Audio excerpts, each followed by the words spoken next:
Next topic of chapter number 4 unit 3 is magnetic field at the center of the loop. तो हमने ये वाला topic magnetic field at the axis of the loop हमने अभी last किया है और उसी का एक स्पेशल केस था कि अगर हम पी पॉइंट को सेंटर पे अज्यूम कर लेते तो अब वही केस को अगर डायरेक्टली पूछ लिया जाए कि find the expression for the magnetic field at centre of the loop तो हम कैसे करेंगे। तो अगर आप चाहें तो उस तरीके से भी कर सकते हैं कि आप पूरा डेरिवेशन कीजिए और फिर केस अप्लाई कर दीजिए, लेकिन हम यहाँ पर केस की बात नहीं करेंगे, ठीक है, क्योंकि हम डायरेक्टली इसको प्रूव करेंगे। तो let there is a loop और उसका रेडियस है a, current I is flowing through this and let a small portion of the circumference of the loop that is d l. तो हमने एक स्मॉल पोर्शन ले लिया डी एल। डी एल का जो एक रेडियस के साथ अगर हम एंगल देखेंगे तो वो 90 डिग्री होगा और हमने जो फील्ड फाइंड करनी है वो सेंटर पे फाइंड करनी है। तो अगर आप इस लूप में जो सेंटर है, सेंटर पर अगर फील्ड आप देखेंगे तो क्या कीजिए, आप यूज़ कीजिए अपना राइट हैंड थंब रूल, अपनी फिंगर्स को करंट की डायरेक्शन में कर्ल कीजिए, अपनी फिंगर्स को करंट की डायरेक्शन में कर्ल कीजिए, तो जो आपका थंब है वो इनटू द पेपर जाएगा। तो इसीलिए डीबी पर जो है हमने जब डॉट लगाया है, डीबी पर जब हमने फील्ड की डायरेक्शन को शो किया है तो वो क्रॉस से शो किया है, because the field at centre is into the plane of paper, ठीक है।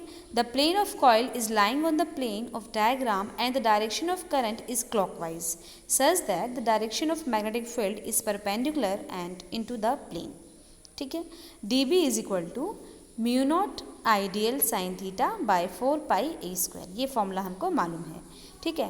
थीटा यहाँ पर कितना है 90 डिग्री, तो साइन 90 कितना हो जाएगा 1, तो हमारे पास mu naught I d l by 4 pi a square बचेगा। आप बच्चे याद रखिए कि डीबी का जो ये फॉर्मूला है इसमें जो ये साइन थीटा है, थीटा जो एंगल होता है वो हम डी एल और आर के बीच में देखते हैं, डी एल क्रॉस आर होता है ना, तो हम डी एल और आर के बीच में एंगल देखते हैं। जहाँ पे जो हमारा ये आर है, ये आर क्या है, this R is the distance between the point P जिस पर हमको फील्ड फाइंड करना है टू द डी एल। तो डी एल जहाँ पे आप अज्यूम करते हैं वहाँ से पी पॉइंट के बीच की जो डिस्टेंस होती है उसको हम आर मानते हैं, ठीक है। तो अब आप यहाँ देखिए कि जो यहाँ पे पी पॉइंट है, पी पॉइंट हमारा सेंटर पे है और डी एल हमारा ये है, ठीक है। तो हमारा डी एल और पी के बीच में जो डिस्टेंस है वो ए है, यानी कि हम आर की जगह क्या लिखेंगे, ए लिखेंगे, ठीक है। और एंगल जो हम आर और डी एल के बीच में देख रहे थे वो अब एंगल हम देखेंगे ए और डी एल के बीच में। तो ए और डी एल के बीच में कितना एंगल है 90 डिग्री, तो साइन 90 कितना होता है 1,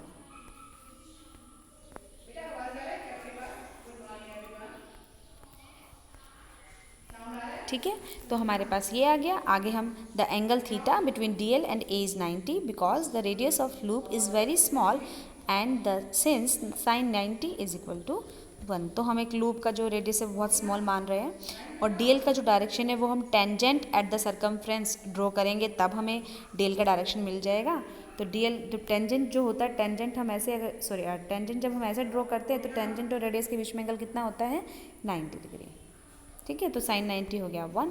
अब टोटल फील्ड अगर हमको निकालना तो हम क्या करेंगे, हम डी बी का इंटीग्रेशन कर देंगे। तो integration of d B is equal to integration of mu naught I d l by 4 pi a square. अब यहाँ इस इंटीग्रेशन वाले टर्म में क्या क्या कांस्टेंट है, म्यू नॉट कांस्टेंट है, आई कांस्टेंट है, 4 पाई और ए स्क्वायर कांस्टेंट है, सिर्फ क्या बचा है डी एल। तो हम डी एल का इंटीग्रेशन करेंगे, तो डी एल का इंटीग्रेशन क्या हो जाएगा, डी एल का इंटीग्रेशन हो जाएगा एल, और एल क्या है सर्कमफ्रेंस ऑफ द लूप। तो सर्कमफ्रेंस का फॉर्मूला क्या होता है 2 पाई आर, रेडियस क्या है हमारी ए, तो 2 पाई ए। तो हम डी एल का इंटीग्रेशन करेंगे तो वो एल बनेगा और एल की वैल्यू आएगी 2 पाई ए, तो हम बस वही पुट कर देंगे, ठीक है।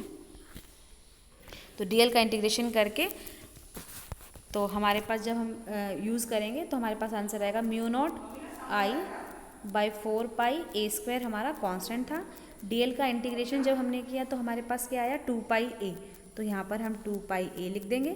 ए से हमारा एक ही कैंसिल हो जाएगा, 2 पाई से 4 पाई जाएगा तो 2 बचेगा। तो आंसर क्या बचेगा, तो आंसर हमारे पास बचेगा mu naught I divide by 2 into में ए, ठीक है। तो ये आ गया mu naught I divide by 2 A,